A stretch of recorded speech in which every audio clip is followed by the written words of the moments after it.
আসসালামু আলাইকুম, কেমন আছেন আপনারা? আশা করি ভালো আছেন। আলহামদুলিল্লাহ আমরা ভালো আছি। এই যে আর একটা নতুন ভিডিও নিয়ে চলে আসলাম। নতুন ঘর থেকে স্টার্ট করছি। নতুন ঘরে সকালবেলা আহ, এ আচার বানাবো বলে রেডি করছি। মানে এখন রান্না বান্না করিনি, চা পানি খেয়ে আমি আগে আচারটাকে বেনে নিই, তারপরে রান্না করব। আমগুলোকে কালকে ছিলে আর কেটে রেখে দিয়েছিলাম একটু ধূপে, উপরেই ধূপ আসে, আমাকে ছাদে যেতে হয় না, এই ধারেতে ধূপ আসে বারান্দায়, ওইখানেই দিয়ে দিয়েছিলাম। একটু ধূপ খাইয়ে দিয়েছি, ভালোই শুকিয়েছে, বেশি শুকোবনি, হালকা করে শুকিয়ে নিয়েছি, খালি মানে যে পানিটা মারার জন্য ওইটুকুনি শুকিয়েছি, বেশি শুকোইনি। বেশি শুকোলে শক্ত হয়ে যাবে বলে সেই জন্য এইভাবেই শুকোই আমি, কাঁচাটা খালি একটু মেরে দিই। এই যে গুড়টাকে কেটে, পাটালি গুড় ছিল তাকে ছুরি দিয়ে কেটে ছোট ছোট করে প্লেটে রেখে দিয়েছি, যতটা এতে দিবার দিচ্ছি, তারপরে বাকিটা আমি একটা ডাব্বায় উঠতে রাখবো। আর এই কড়াতে গুড়টা দিয়ে আমি ফুটাতে দিয়েছি, গলে গেছে, অল্প একটু পানি দিয়েছি, গলে গেছে গুড়।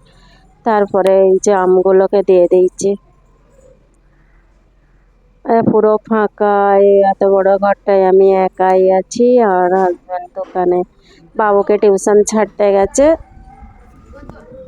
তারপরে এসে নাস্তা পানি খেয়ে দোকানে যাবে।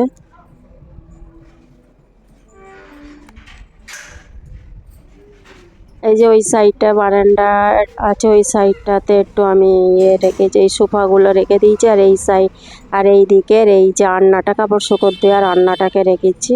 এখানে ধূপ আসে 12টার সময়, আমার কাপড়ও এতেই এখানেই শুকিয়ে যায়, আমাকে ছাদে যেতেই হয় না, এখানেই শুকিয়ে যায়।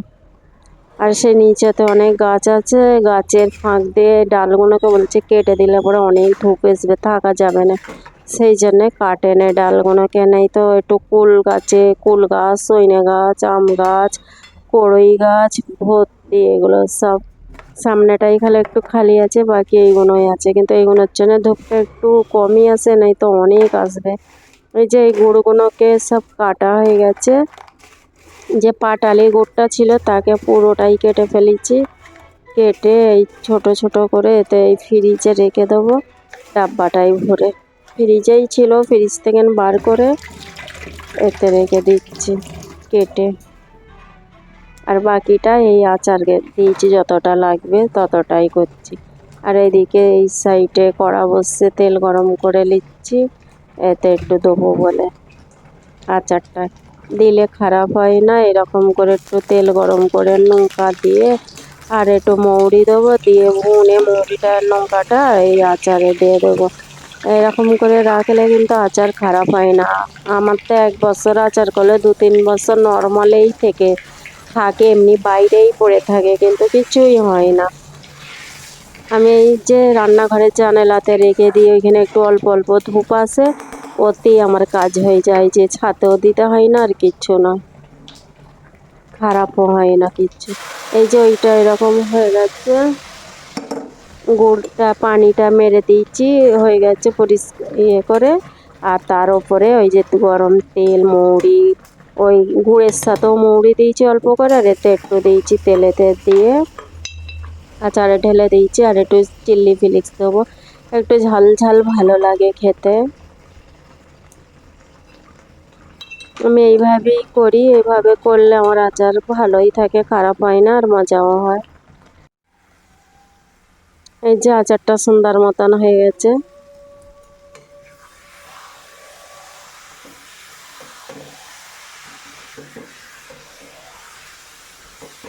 তেল দিয়ে করা আছে বলে না, কড়াতে লাগে অনেক,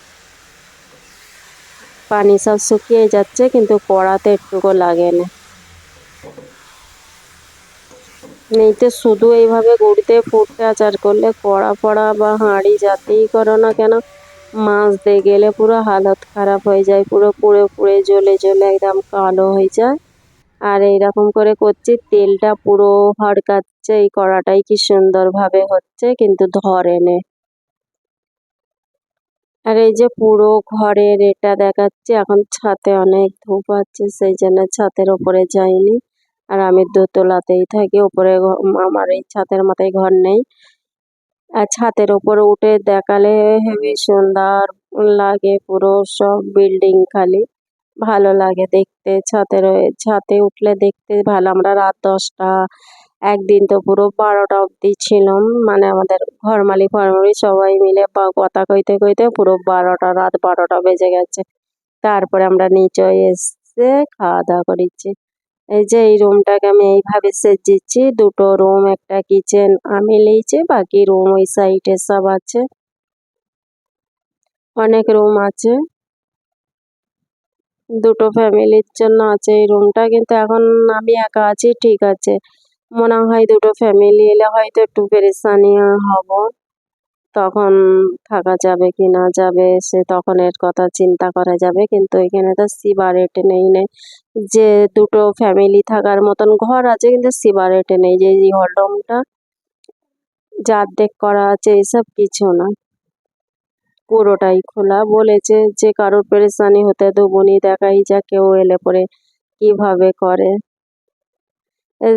কিচেনটা খুলতেই ফ্রিজ রেখেছি, তারপর আমার ওই আলমারিটা বাসন পিলা রাখি, ওভেন আছে এখানে, স্ল্যাবটা একটু বড়, ওভেন আছে, ওভেনের পাশে চুলো রেখেছি। এই চুলোটা সরাবার জন্য আমাকে ফের বড় পাইপ লাগাতে হলো, কেন এখান থেকে পাইপটা চুলোটা ওই সাইডে রাখবো বলে, সেই জন্যে এইখানটায় রাখা যাবে না, সরু, সেই জন্য ফের একটা বড় চুলোর পাইপ কিনতে হলো। কিনে ফের এই পাইপটা খুলে ব্লু পাইপ একটা নিয়ে এলো, ওতে ফের ওইটা লাগিয়ে দিল, বড় পাইপ দিতে ওই দিকটা একটু চুলোটা সইরে দিয়েছি। বাকি এই যে এই ঘরটা, ফের এই যে কিচেনটা বিছখানে আছে, তারপরে আর একটা রুম আছে, আর বাবু এই রুমটায় পড়াশোনা করে।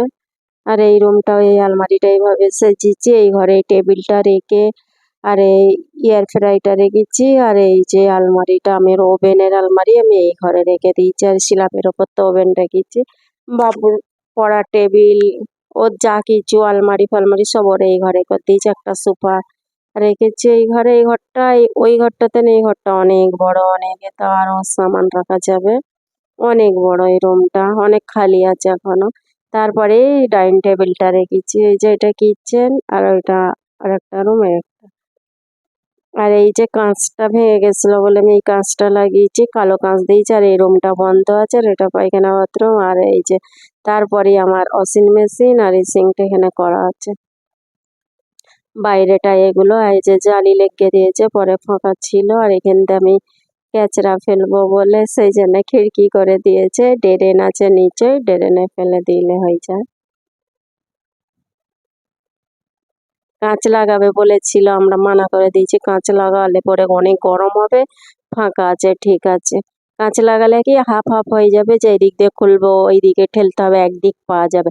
কিন্তু এটা পুরোটা খোলা থাকলে কাঁচ লাগাতে আর দরকার নেই, ঠিকই আছে, ভালোই আছে, সেজন্য মানা করে দিয়েছি, বলে আচ্ছা ঠিক আছে কাঁচ লাগাবো না। আমরা আসতে এটা লাগিয়ে দিয়েছে, পরে ফাঁকাই ছিল। আর এই যে পুরো রুম, আর আমি এইখানে ফিল্টার রেখেছি, আর আমার জুতোর আলমারি ওইটা, তারপর ফিল্টার বসিয়েছি, তারপর ওই যে আমার লকেন চেয়ার, এই কাপড় শুকোর দেওয়ার রান্না সোফা এই সাইডটা। আর এই যে আচারটা বেয়ে নিচ্ছি, বেইনে ঠান্ডা হয়ে গেছে, এই বয়েমে রেখে এই যে এইখানে ধূপ আছে এইখানে আমি রেখে দিয়েছি। এই যে নিচেই দেখা যাচ্ছে, আর এই যে গাছ, এতে অনেক মানে জঙ্গল লাগতেছে, যতটা লাগছে ততটা জঙ্গল নয়, রাস্তা খালি আছে ফাঁকা, কিন্তু ওপর থেকে এইভাবে লাগছে গাছ।